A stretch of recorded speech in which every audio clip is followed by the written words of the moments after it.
Quand on se bat pour une notion comme les droits culturels dans la vie de quelqu'un qui fait de la politique, je crois qu'on leur a mis un nom en rencontrant la notion par des gens qui l'ont déjà fouillé, travaillé, des chercheurs, etc. Et en réalisant que ce sont des choses qui rencontrent vos convictions personnelles, votre parcours. Pour moi, c'est ça les droits culturels. C'est la reconnaissance de chacun dans son égale dignité, comme le dit l'UNESCO, qui a une fonction très pratique de marchepied vers l'envie de plus, l'envie d'universalité, l'envie d'échange.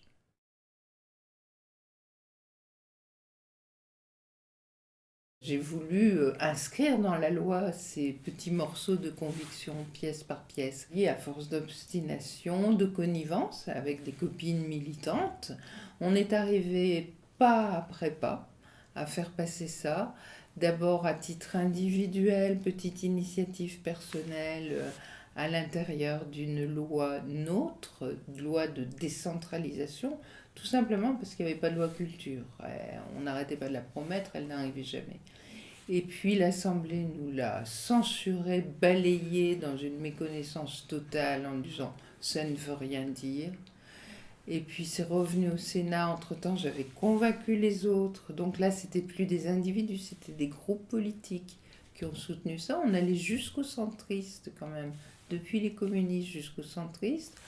On a forcé la main de certaines personnes par une tribune dans le journal L'Humanité, avec Robin Renucci, avec Khalid, avec Tasca et avec des élus sénateurs.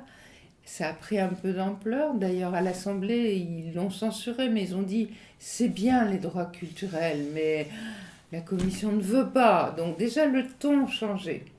Et puis, cette fois-ci, c'est revenu au Sénat et ça a été validé. L'Assemblée ne l'a plus retiré.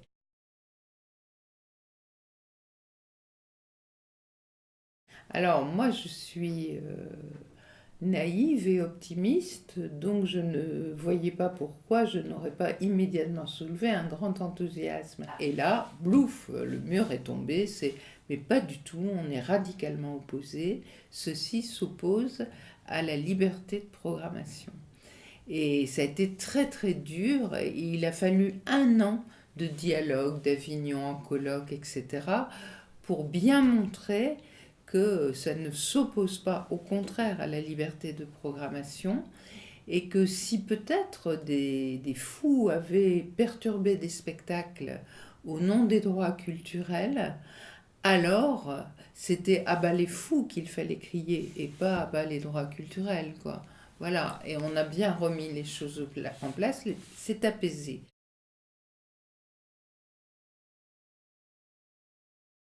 À la dernière lecture de la loi culture à l'Assemblée nationale, une élue de droite a déposé un amendement qu'elle a plaidé sur deux arguments.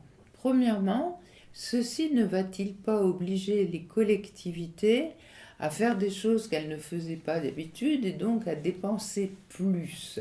C'est quelque chose de commun chez les élus de plaider la cause du budget des collectivités. Ça fait toujours recette, c'est une cause juste, et puis c'est pas très grave. Mais elle a ajouté, et les droits culturels ne seraient-ils pas le premier pas vers le communautarisme? Et ça, c'est une vraie critique qu'il nous faut fouiller, explorer et vraiment la mettre à plat.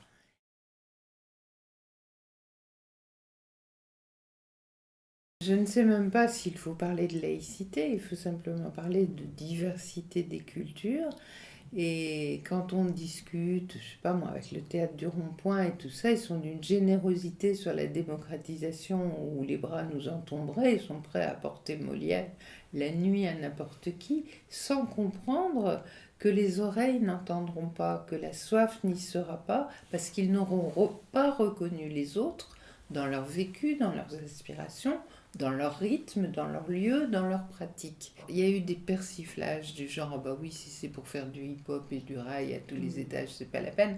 Mais c'est pas du tout ça. Ils ne comprennent pas que ce n'est pas ça.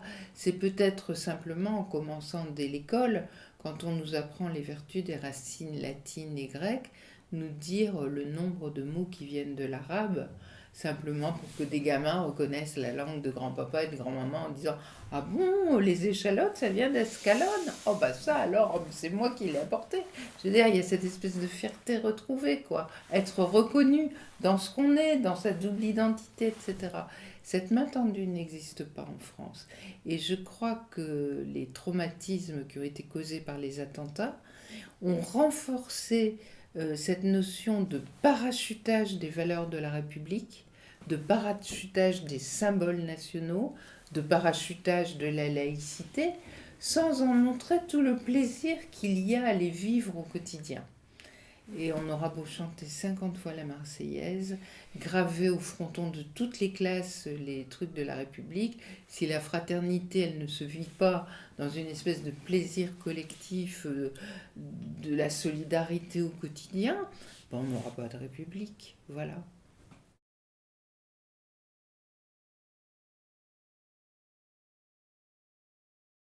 C'était un choix par défaut.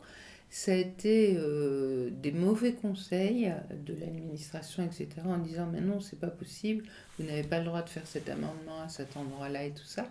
Et l'amendement lui-même a été rédigé, je sais pas, bon, en 10 minutes, à la volée, à l'emporte-pièce et tout. Et hop, c'est la dernière convention qui a été utilisée. C'est pas la meilleure.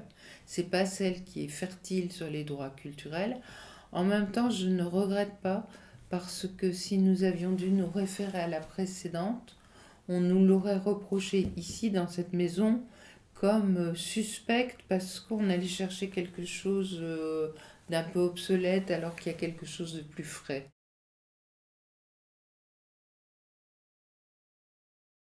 Les impacts sont dans les syndicats de la rue de Valois, les impacts syndicats professionnels de la rue de Valois, les impacts sont dans les colloques, les impacts sont dans les directions des scènes nationales, des choses comme ça.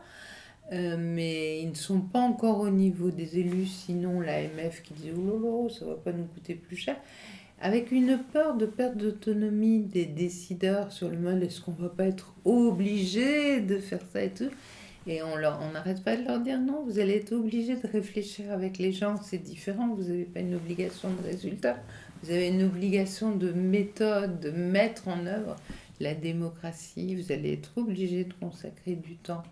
Pour l'instant, on ne fait que de la pédagogie rassurante.